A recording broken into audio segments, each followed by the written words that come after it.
Emma had spent nearly 2 years working overtime, cutting back on unnecessary expenses, and meticulously planning a dream trip for her parents. It wasn't just any vacation.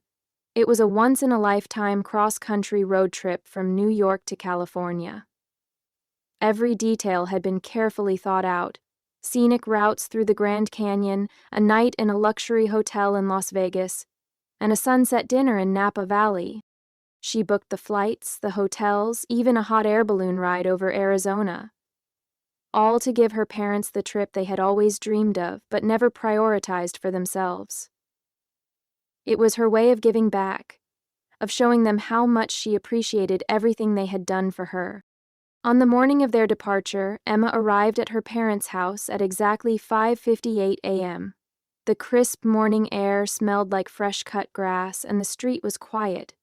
She was 2 minutes early, which was rare for her. She felt a swell of pride as she pulled into the driveway. Everything was finally falling into place.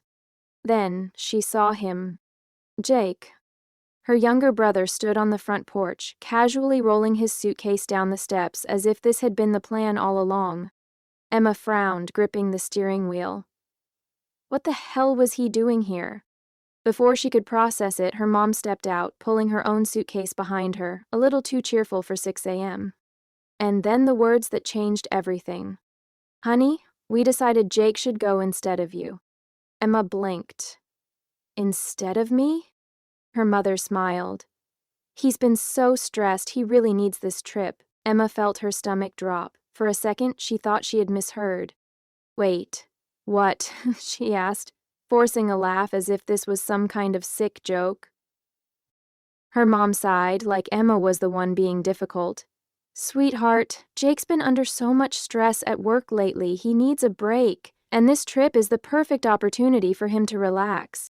Emma's eyes flicked to her brother. Jake was standing there, arms crossed, not even looking remotely guilty. In fact, he looked smug.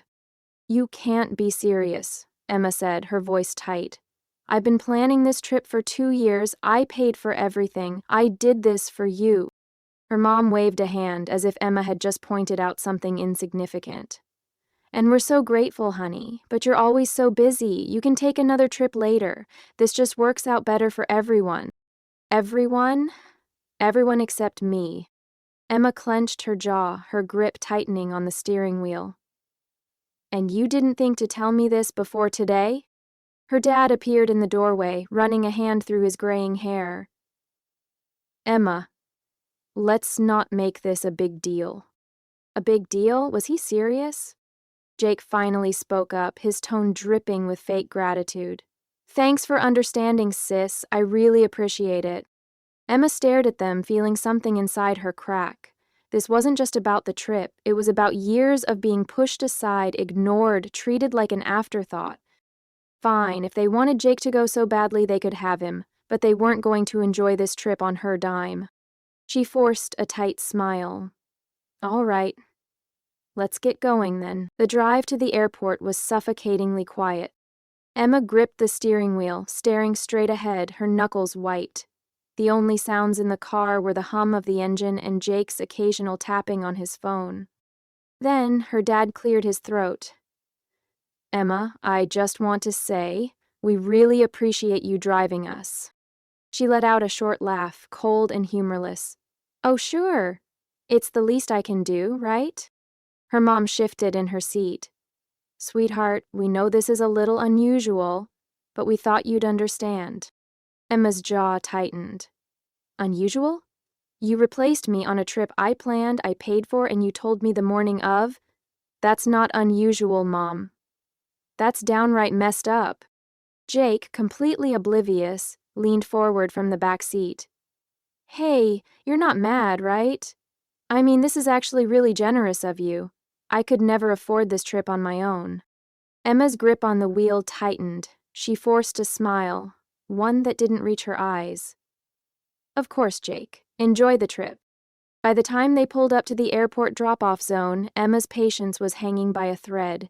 She got out, popped the trunk, and started unloading their luggage. Her mom wrapped her in a quick hug. "Thank you for understanding, sweetheart. This means a lot to us." And to Jake. Jake grinned. Yeah, thanks, sis. You're the best. Emma didn't respond. She just slammed the trunk shut, got back into the driver's seat, and drove off, her heart pounding. If they thought they could do this to her and still get away with their dream vacation, they were in for a rude awakening. Emma drove home in a blur, her mind racing. She replayed every word, every dismissive wave of her mother's hand, every smug look on Jake's face. They expected her to just take it, to smile and accept it. Not this time. The moment she walked into her apartment, she threw her keys on the counter, opened her laptop, and pulled up all her travel reservations. Hotel bookings? Canceled. Rental car? Canceled. Private tours? Refunded. Upgraded seats? Downgraded. With each cancellation, Emma felt the tension in her chest ease. If they wanted to take Jake instead of her, fine. But they weren't going to enjoy this trip on her dime. As she finished, her phone buzzed. A text from her mom. Just landed, so excited, we'll send pictures, love you. Emma let out a short laugh. Oh, they were in for a surprise. She closed her laptop and sat back, feeling something she hadn't felt in years. Satisfaction.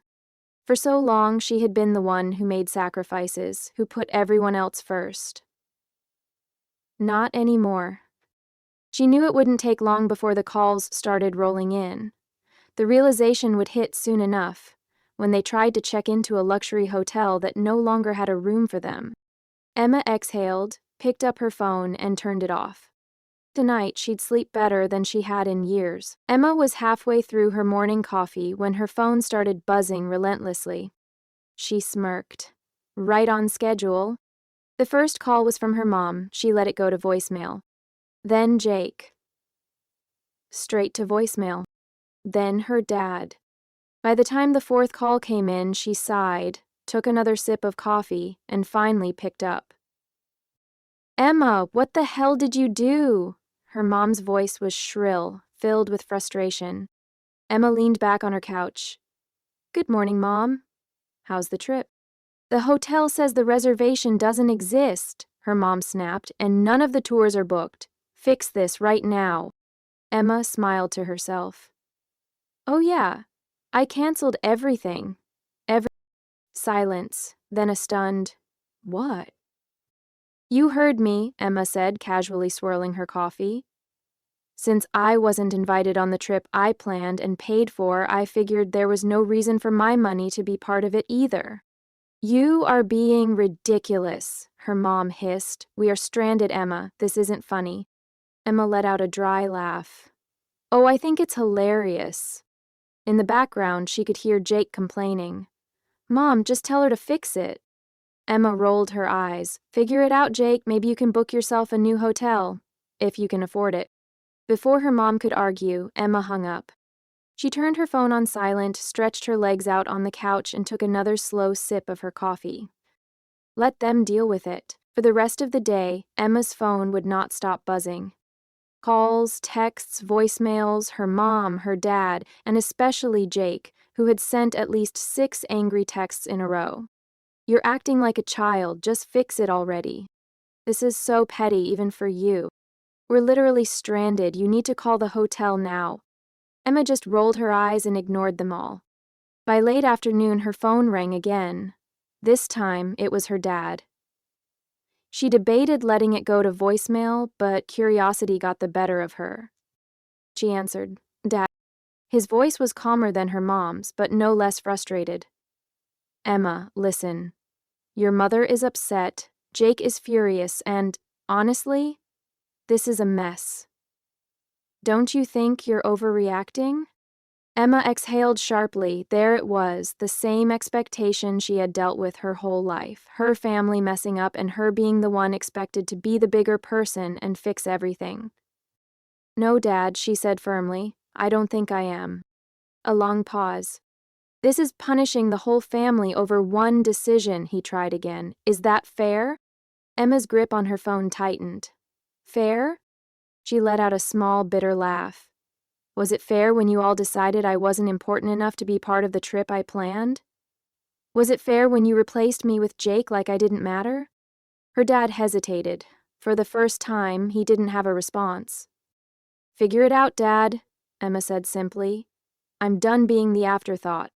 She hung up, and for the first time in years she felt free. Days passed and the calls slowed down. The texts became less aggressive, shifting from demands to weak attempts at guilt-tripping. Emma, we're back home. Can we talk? We didn't mean to hurt you. This just got out of hand. Family doesn't do this to each other. Emma ignored them. But then, a week later, she got a text that made her pause. We're coming over. Sure enough, 20 minutes later, she heard a knock at her door. She could have ignored it, but something in her told her it was time to face them. When she opened the door, her parents and Jake stood there, looking exhausted. Her mom was the first to speak. Emma, this has gone far enough. Let's just put this behind us. Emma crossed her arms. Put what behind us? That you replaced me on my own trip? That you expected me to just go along with it? Or that you only care now because your vacation sucked? Her dad sighed. We didn't think it would be this big of a deal. Emma let out a humorless laugh. Of course you didn't. Jake rolled his eyes. It's just money, Emma. You didn't have to be so dramatic. That was it. Emma took a step back. You still don't get it, do you? She looked directly at her parents. I've spent years being the responsible one, the one who fixes everything, and you've spent just as long taking me for granted. Her mom frowned. That's not fair. No, Emma said firmly. What's not fair is how you treated me. So let me be clear. I'm done being the family's afterthought. She stepped back inside and closed the door. For the first time in years, Emma felt free. No more bending over backward to please people who didn't appreciate her. No more sacrificing her time, money, and energy for people who took her for granted. She was done. Her parents and Jake tried reaching out a few more times, but she kept her distance. She responded when she felt like it, but she no longer dropped everything to cater to them. She no longer played the role of the family's problem solver. Instead, she focused on herself.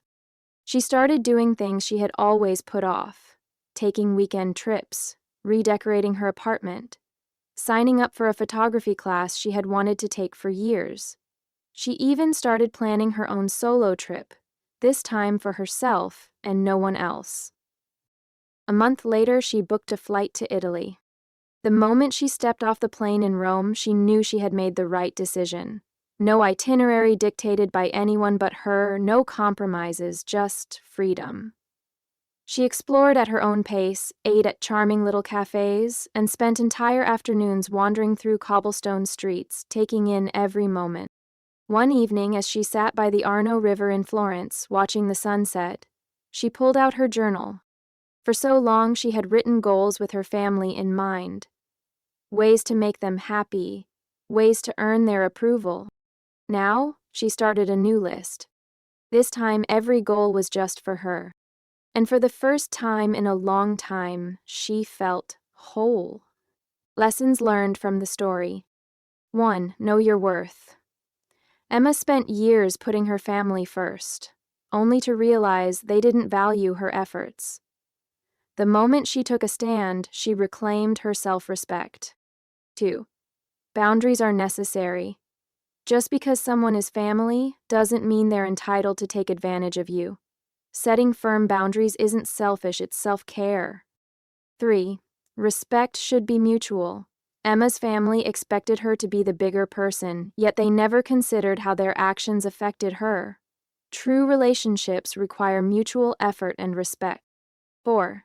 Stop seeking approval. Emma had spent her whole life trying to prove her worth to people who never truly appreciated it. Once she stopped chasing their validation, she found real freedom. 5. Prioritize yourself. It's okay to put yourself first.